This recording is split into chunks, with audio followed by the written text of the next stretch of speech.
Of Mr. Kiggundu Hamis, a born Ugandan. I was raised in Uganda. I've studied in Uganda, and I've attained all I have to date from Uganda. Many people would ask, why does a businessman all of a sudden, why has he decided to come out and write a book, Success and Failure Based on Reason and Reality? Despite the fact that many look at me as a successful Ugandan, it is really discomforting and it hurts to see that majority of Ugandans are still struggling and are economically not okay. A fact that needs a collective effort from all Ugandans to see that sincerely we can develop ourselves as individuals as well as our nation. The major problem I've come to realize in Uganda is that most Ugandans have a very poor mindset. They don't believe in themselves and they don't believe in success. So many of my friends have approached me from time and time and have asked me, how at such an early age, just at the age of 34, how have you managed to accumulate all this income? A question I cannot answer in a few statements or just a simple statement. That's one of the reasons as to why I decided to sit down and write this book. This book is not about me. I don't feel that special that others should read about me. But it's like a gift to my fellow countrymen and countrywomen so that they can start thinking progressively towards success. That is individual success and success of and development of our country at large. Sincerely, when you look at majority of Ugandans, especially their youth, they don't believe in themselves. They have this dependency syndrome. They believe, they look at becoming successful as a miracle. Anything, they have this tendency of a narrow thought that being successful is almost impossible. If I can do it, so can other Ugandans. Most people have attributed my success to government and politicians, which is completely wrong. I look at that as a very weak element, whereby someone is just trying to justify his poor status and gain comfort in being a failure, which is totally wrong. I urge all my fellow Ugandans that it is possible, and yes, we can do it. All of us can be successful. Another reason as to why I've written this book, it is useless in most cases if you have some little bit of knowledge towards success and you don't share. So I saw it reasonable and prudent to me that I should share, first of all, my success story with my fellow Ugandan, and equally give an idea on how I think someone can indeed change their mindset towards success instead of failure. This book has got approximately 16 chapters, but all these chapters are from my personal experience. This is a personal opinion. It may be a fact or not a fact depending on the reasoning capacity of the reader. I urge all Ugandans to find time, I know we are poor book readers, to find time and read this book. In Uganda, I haven't seen any Ugandans come up to write books that are Ugandan-based. Most societies have got different prevailing circumstances. Circumstances in outside countries are not the same circumstances in Uganda. I've attained my wealth in Uganda, so I know what it takes to become successful in Uganda. Though, on the other hand, how do I define success? I define success as fulfillment of an obligation with no due regard to emotions or desires, based on specifically reason and reality. That is looking at things from a realistic perspective as you see them, rather than working on presumptions. Most Ugandans have a tendency of saying, if so and so is rich, he must be getting money from politicians, he must be getting money from... But if Ham is a young man that has managed to do something reasonable, why can't you approach him and ask him, my fellow young Ugandan, how have you indeed done this? How have you become successful? People hate successful people passionately, and I don't know why. Actually, you can't achieve something you hate that much. People look at me like a young, successful man, but a fact I don't agree with. Because when you look at me, I started working when I was 19 years old. That is when I was in my university. I'm now 34, meaning I've been working for the last 15 years. That is not a short period of time, especially if 15 years of doing the right thing.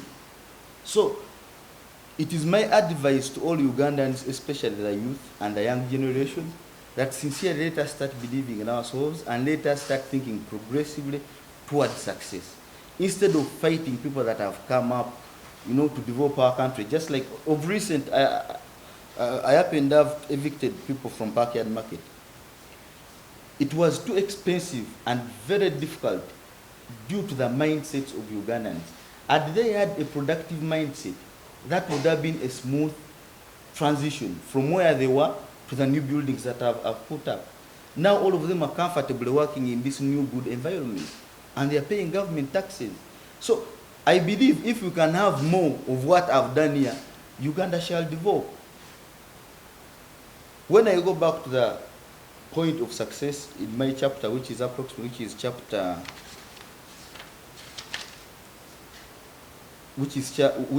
23, you'll find that I've divided success into primary success and secondary success. I've limited primary success to success of growing up into a woman or a man, success of having achieved your education certificate, success of having gotten married and maybe started a family, which anyone almost can attain. But my entire focus as a businessman, because it's business that I do and it's business that I know, my focus is on that desire for someone to make a difference in their life, a desire for someone to attain riches and wealth. Where do you start? What is the starting point? So many Ugandans are stuck. They don't know even where to start. Where does someone start? You tell them it's capital, he will still ask you, what do you mean by capital? Where can we get this capital from? When they look at me, they will say, their fathers were rich, they gave them money. No. When you look at the family tree, of my success, you find that my father was born deep down in a village in Masaka called Rukedere. He managed to move from Rukedere to a bigger town called Karungu. From Karungu, he moved to Masaka. From Masaka, he then came to Kampala. Most of you have been born here in Kampala. My father didn't have the education that he has given me. So all these contribute to my, but he challenged me the moment he brought us right from down deep into the village up here. He has educated us despite the fact that he didn't attain all that level of education like I have today. So he gave me a challenge. That's one of the driving factors that are driving me focus. If my father did all this for me, I shouldn't step on the surface as well. I should do better than him. That is why you find I've gone as far as investing in the States, trading as Ham International UK Limited. I've got properties in the States. I've got properties in the UK. Most of you have been in Manchester. I've got a very huge building in Manchester. Trading as Ham International UK Limited. The sky is the limit, but it all goes back to reason. Everyone has got a brain, and I feel it is your responsibility to exploit and explore that brain to start thinking progressively towards success, not failure. There is a very big difference between knowledge and being wise. I've come to realize that most Ugandans are knowledgeable about all the basic factors in life. He knows the most expensive countries, the richest countries, the most expensive cars, the best houses in the world. So they are so knowledgeable. But a wise person is he who can apply the little knowledge he has productively towards success. Most Ugandans don't have that. Someone just posted a cover of this book on Facebook.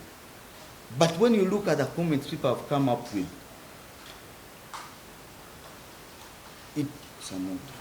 it is very discomforting indeed. It shows that Ugandans don't believe in themselves. How can you attain something that you don't believe in? With success, one of the key factors, you have to believe in it first. Failures are in most cases weak believers. There are so many factors of failures, factors that have limited most Ugandans from becoming successful. The fact that they lack the ability to draw projections from a realistic perspective, to draw a strategy, to draw a plan, to have the focus on something until it materializes or it bears fruits. They are so inconsistent, they're impatient. All these are factors that are needed and they are fully explained within this book.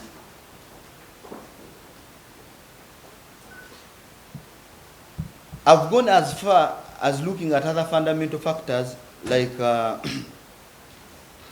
defined poverty in this book, but that is in accordance with my own personal opinion. What is poverty? I've defined poverty as a temporary state where someone has nothing, has little, or not enough yet. But whereas a permanent state of poverty equals to failure. But in most cases, failure is 95% attached to the brain. One is inability to think progressively towards success. Poverty, being poor, that is a temporary state. We've all come out of poverty. My father wasn't born rich, like most claim. We have all been there. But you have to believe that it is simply a temporary state. Someone can simply be poor by birth. We are born to a poor family. But the moment you grow up and you grow out of that family, the decision is to yours, to either become successful, to aim for success, or stay poor. Someone can be poor by belonging, whereby the prevailing circumstances are not enough to facilitate your development, economic, political, and social factors are not welcoming for you to get out of poverty. But that is a temporary state, which simply like I'm a rich person today, you can look at me like a rich person, but I can drop from rich to rags. That's if I stop attaching reason to whatever I do. So I want, first of all, my fellow young Ugandans to start believing in themselves and to believe they can make it. Ugandans hate success so passionately. They would even go as far as telling a lie, simply to keep their hearts at peace. They would say that property is not his, he's working for government, he's working for politicians, something that is very wrong. I would rather have you come ask Ham, at such a tender age, how have you made it, my brother? And me, and I'm open. Actually, that's one of the reasons I've written this book. To pass information and knowledge to my fellow Ugandans and to see if they can use it to their advantage, to start thinking progressively towards success, but not failure. It is indeed discomforting to see, even if successful, to see that most Ugandans are failures and are poor people. It is hurting when we travel across borders. We are not judged by the amounts of money on our bank accounts. No, we are not judged by our individual status. We are judged by our countries of origin and the kind of passports we hold. Despite the fact that I employ whites in the UK, disrespect me due to my origin. So I would rather believe that let all the rich people out there, let us work towards development of our country rather than individual development. The other factors I've talked about, like employment. Employment is a very limiting factor to most of the young people. You see, when you look at employment, we the employers, we usually pay a salary that is limited just to survival. When you look at all your salaries, even you the media people, you'll find that in most cases, your salary is within the limits of your expenses. Income, salary is always equal to expense.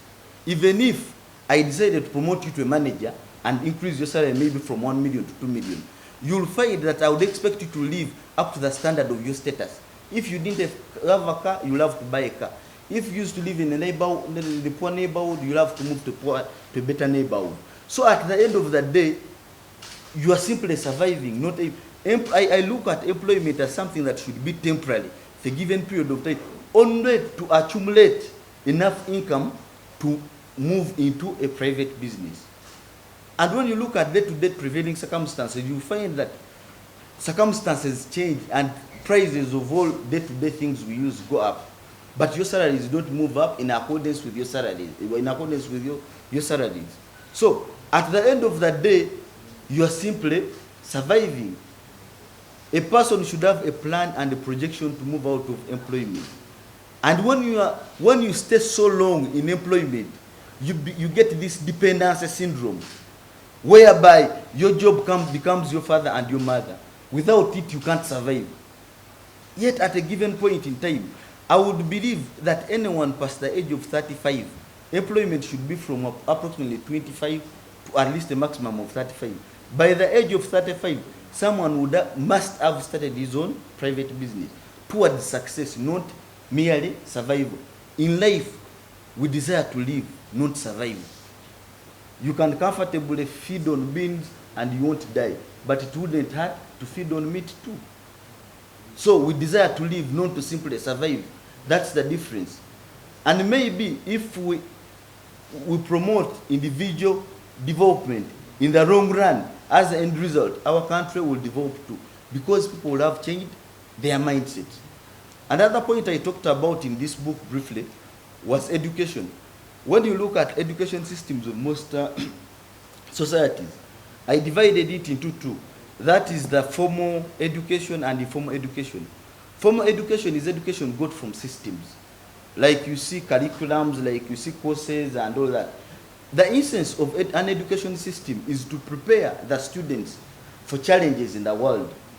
But the reality is, God created man self-contained. The strongest weapon against any challenge in life is one's reasoning capacity, and that is attached to nature in most cases.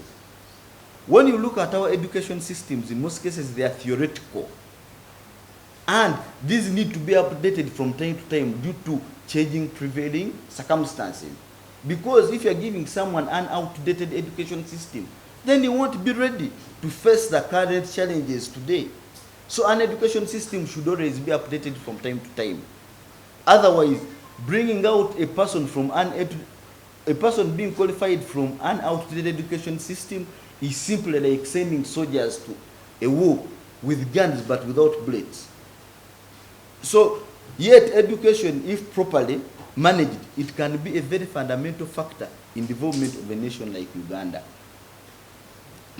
I also happen to have talked about one of our biggest problems we're having in Uganda today. That is the difference between dealers and we businessmen.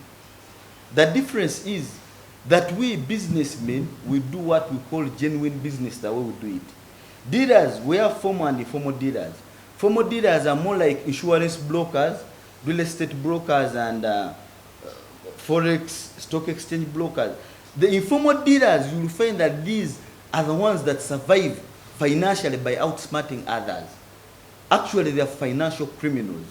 In most cases, they present a business proposal that looks so promising from the surface, but deep inside, when it's a scam and a con, before you realize that it was actually a con, they've already run off your money. And at times they are too good that you may not even stand to have enough evidence to put a claim in court. This syndrome of dealers has really deteriorated the character and minds of our young generation. We have all these young people in school thinking about fast money. Money is supposed to be a gradual system, one step at a time. I've told you I've been working for the last 15 years. But dealers believe in fast money, deal money. And you see, once they get this deal money, they spend it recklessly, trying to prove or to fit within lives of the rich.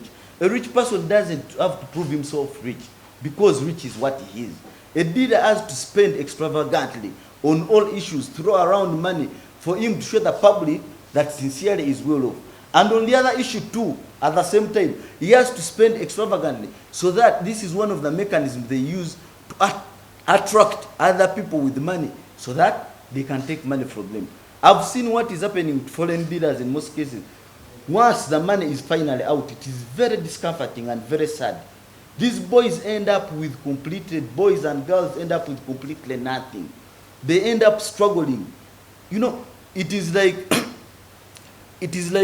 trying, I once said, it is like getting power from a transformer and trying to bring it a three-phase voltage. You try to bring it into the house using these 2mm wires. Definitely it will burn. You have to look for wire that has that ability to hold that current. In most cases, money in large volumes with inability to manage it is poisonous to the young minds. That is why they end up completely burnt out. And it is very unfortunate that in most cases, once this money is used up, they would be called friends, all start making fun of them. And in most cases, they even have to move out of their societies and wander out there, because they can no longer survive within these societies. What happens to foreign dealers is... So I encourage all our young generation, please stop thinking about fast money. Life is a gradual process. Simply like once a child is born, it will crawl, it will walk, and finally run. If you try to run before crawling, you are bound to fall. So I encourage all the young generation, sincerely, stop believing in deal money and fast money. That is one of the reasons I've written this book. I also tried, I tried briefly to give a difference between the rich and the poor, what is being rich, what is being poor, what is being wealthy. I can comfortably tell you that at this particular moment I'm a rich man, but I'm working towards becoming a wealthy man. A rich person is one with a lot of valuable possessions and assets, just like I do. But we equally have a lot of liabilities. A wealthy person is a person who has got a lot, all that I have, but with no liability at all.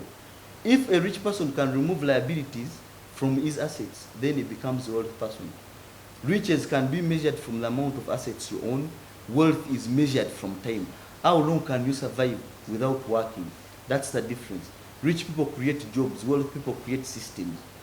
Wealthy people deposit money in banks as fixed deposits for the rich to borrow and start businesses. Actually, to some extent, the rich work for the wealthy. Just like on the other part of the coin, poor people in large numbers, because they're afraid of taking risks and challenges, they save their money with banks in small quantities, but then the rich person goes, gets it from banks and borrows it in collective amounts to start employment. Rich people in most cases use poor people's money to actually start investment because they look at it as capital, whereas the poor people look at it as savings. So that is the difference between rich, poor, and wealthy. So I'm also working towards becoming wealthy. So at this particular moment, I can comfortably say I am a rich man. Maybe if you have some questions for me.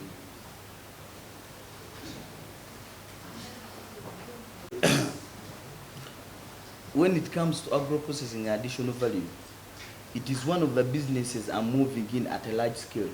I can comfortably tell you that I'm going to risk whatever I've got into agro-processing and additional value. Just for one reason. All I've done in the past was for individual success. I want to do something that not only grows my economic empire, but equally creates a positive change in my society. When I look at Uganda today, I was telling you from an individual point of view that a person should use his reasoning capacity to draw projections and plans. You should, self-identification. You should find your strength and weakness and build on that to draw projection to see a way you can move forward towards success through thinking progressively. The same applies to Uganda as a nation. When I look at Uganda today, our point of strength is actually the good fertile soils, the good climate, and young energetic generation, a young energetic population. When you put these three together, through agro-processing and additional value, we can change the dynamics of this country. Because currently, we are 42 million people in Uganda. Only 1 million people are paying taxes. We have a very strong limited tax base. There is no way we can have less than 1 million paying taxes and all the rest are looking at depending on only 1 million. It is impossible. There is no way you can grow as a country in most cases. So, if we can, when you talk to most Ugandans, their entire focus is always in Kampala. To me, this is the starting point. Nachivubo and all the assets I've got, this is the starting point for me. Where I'm aiming to really make it in life is agro-process and additional value. You find that it is only 7 million people that are in towns, meaning that 85% of all Ugandans are in villages. And they have fertile soils. If they can tilt this land and have produce, then some of us will go into additional value. We shall put up silos. We shall put up industries and factories to process these things. We shall look together with the government. We can look for the international market and regional market. In fact, we can even start with the domestic market and we promote what we call import substitution. You'll find that we are a nation that is so dependent on imports rather than exports. Everything we are using is imported from outside. So, sincerely, if we can do import substitution and we start producing majority of these things from here, we would have cut on the amount of money that is leaving our country and maybe we shall stabilize even our carries. Then we shall equally focus on the regional market when you look at the neighboring countries as well as the international market. If we can get at least half, 15 million to 20 million of the Ugandan population at least having an income, how many revenue officers have you seen in your villages? None. Then that means we shall have widened. We shall have widened the tax base rather than frustrating the already existing small taxpayers, because they also finally collapse. Yendowooza eyo gye twagala okujja ki mbavubuka bannaffe okulaba nga badda mu mbeera erowooza mu kulaakulana. Bannange nze bannayuganda bannange ne bavuka bannange nti ebintu bino omulaba mbikoze nammwe musobola obikola. Zino ssente zennyina si za gavumenti, si za muntu, ssente zange nzize ngatta ki ngatte. Just because I don't take pride in what I have, nze senyumiriza mu kye nnyina lwansonga ntuna kye sannakola ki sikyannafuna kyova tojja kunsanga mbavubuka kanyuga ssente kola kya kuba it is not me. I believe in working forward. Sikudda katono koyina n'otandika okakulu n'obeera ng'oli kwaku n'okafuula ekyekyo. Obeera wafunye ssente baalize ne beebuuza ku bantu abakola emirimu kinnoomu ngaffe ne tubalaga engeri gy'osobola okuinvestinga ssente ate n'oyimirizaawo obugagga obw'olubeerera ddala okubanga mulowooleza mu kubeera nga mukanyuga ssente buli ssaawa. Ekintu ekyo kikyamu era nkivumirira nnyo.